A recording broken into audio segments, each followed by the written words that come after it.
Alright, shout out mga lods. Meron akong nabiling ano rito. Palambot kasi ako ng munggo.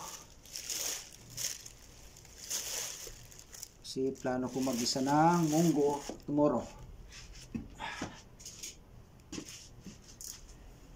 So nag-isip ako ng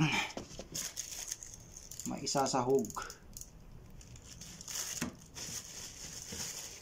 Kaya naisipan kong bumili nito. Ano? Alam nyo to kung ano to? Alam nyo kung ano to? Ha? Okay.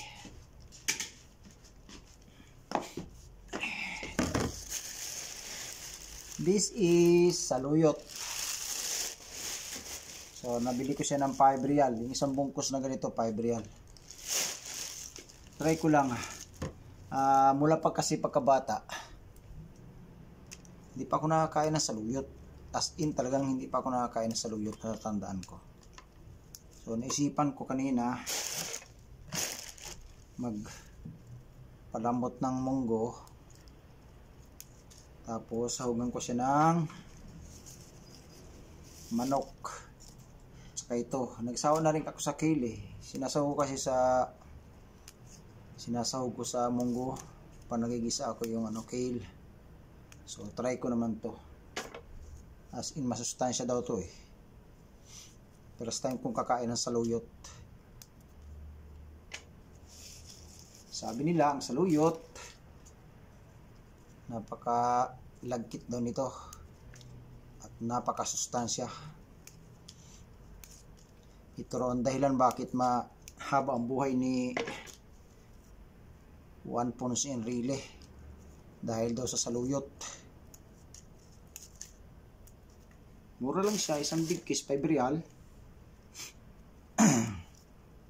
Siguro may farm sila dito. Para naman makahagip tayo na medyo masustansyang gulay-gulay kay nagsasawa na ako sa prito. Wala na, humina ng katawan. Pahina ng pahina ang katawan dahil sa prito. Pritong isda, pritong isda, pritong isda ulit. Tapos pritong manok, pritong itlog, anak ng manok. Balik na naman sa pritong isda. Wala. Ganun talagang buhay. So, siguro mga kalahati lang nito, isang big kiss. Ano ba sa Arabic ng sayote, saluyot. Yung sayote nakakain ako. Kasi laging niluluto ni nanay yun nung araw. Ako ay elementary pa. Pero tong saluyot, bihira ako makakita sa amin na to. Hindi pa ako nakakain kasi unang-una malagkit. Kaya maano daw kainin. Ano bang sa Tagalog nakakaluad ba? Nakakaluad. Maluad. Ben? Ano ba yun? Tawag yan? Masura. Ano ba yan? Sa amin nakakaluad ba? So yon. Magsasalayo tayo bukas para maiba naman. Masarap daw sa to sa sardines. So yung kalahati lutuin ko bukas. Tapos yung kalahati next day sa naman sa sardinas naman. Try natin magsaluyot sa sardinas. So, hindi ko na pinuputol yung pinakandulo, yung pinakamaraming dahon. Sabay-sabay na parang kangkong lang. Yan. Parang kangkong lang. Masarap daw to eh. Sarap siguro to. Inaano lang sa pinapatong lang sa sinaing. So, try natin sa munggo kung ano ang lasa ba nito.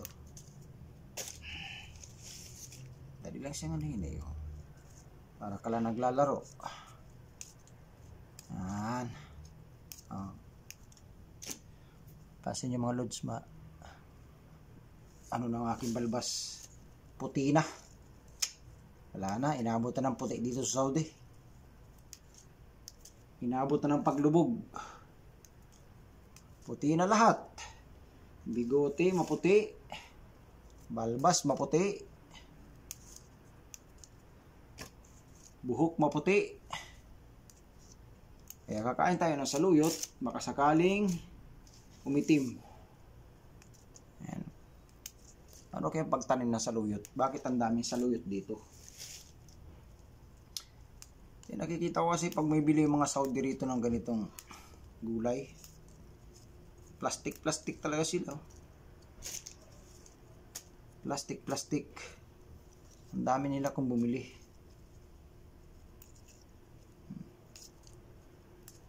Pwede lang naman to. Yan, ganyan lang. Dami pa Tsaga lang. Minsan lang naman kakain. Isa lang ako kain ng ganito. Siguro hindi masyadong lulutuin to para hindi siya malagkit. Parang half cook lang ba siya? Para hindi siya nakakaluad. Sa Tagalog nakakaluad. Salita kasi namin yan sa sa probinsya, kakaluad. Yan. Sabi nakakaluad na yan. Yan. Ano kayang lasa nito? Malalaman natin bukas. Right. Yeah.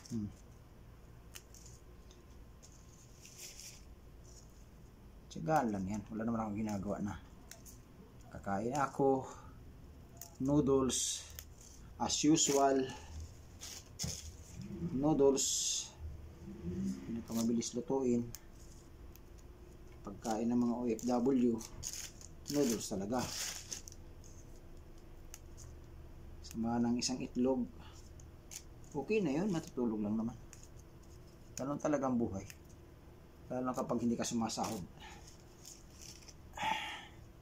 Mahirap naman yan na magtiis lang tayo sa gutom, patalo tayo kahit hindi tayo sumasahod.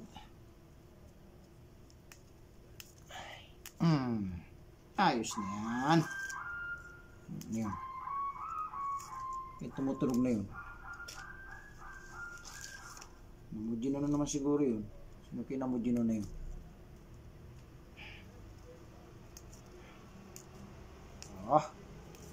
Ang saluyot.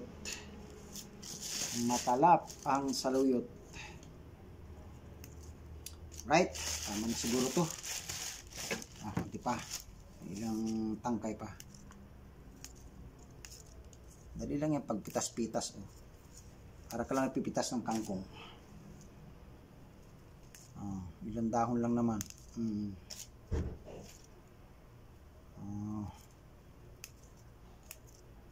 Yan. Right. Tama na yan. Isang na to. Kalahati na. Ito lang tira diba? So, yun.